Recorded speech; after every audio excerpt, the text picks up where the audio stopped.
Edu may binitawang pangako kay Bianzi.edu, seryoso na ba ito? Bianzi natulala at hindi makapaniwala. Bago ko ipagpatuloy ang maiksing reaction video na ito, hiling ko lang na patapusin ang panonood nito para malaman ang nilalaman nito, at kung bago ka pa lang sa munting channel na ito, paki-subscribe para lagi kang updated sa video ng mga kalingap. At pakisuportahan natin ang ama ng kalingap na si Val Santos, matubang Ate Edna Vlog at si Kalingap Rab.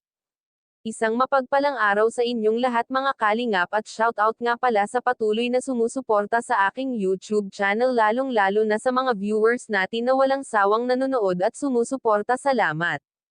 Mga kalingap, nagtanong nga itong si Edo kay Bianzi kung ito ay naglalakad pa rin pauwi.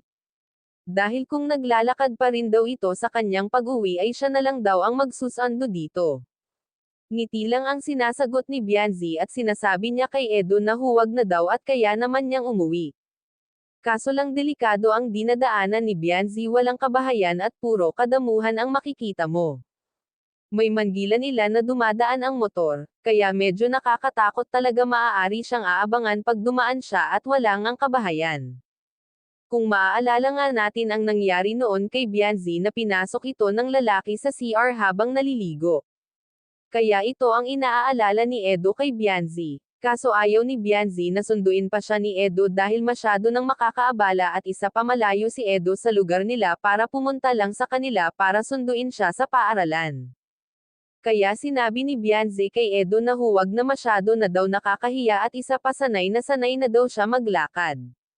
Sanay talaga si Bianzi sa hirap at hindi siya maarte at pasosyal na tao. Kung ano siya noon, ganun pa rin siya ngayon. Kahit nakatanggap nga ito ng allowance kay Kalingap Rab, ay naglalakad pa rin ito pauwi ng bahay. Kalingap Rab labis na humanga kay Bianzi dahil hindi niya ito naririnig na humingi sa kanya kahit wala na itong makain. Kaya naman pag dinadalaw ito ni Kalingap Rab ay dinadalhan talaga ito ng grocery. Hanggang dito na lang ang update ko mga kalingap, maraming salamat at God bless sa inyong lahat.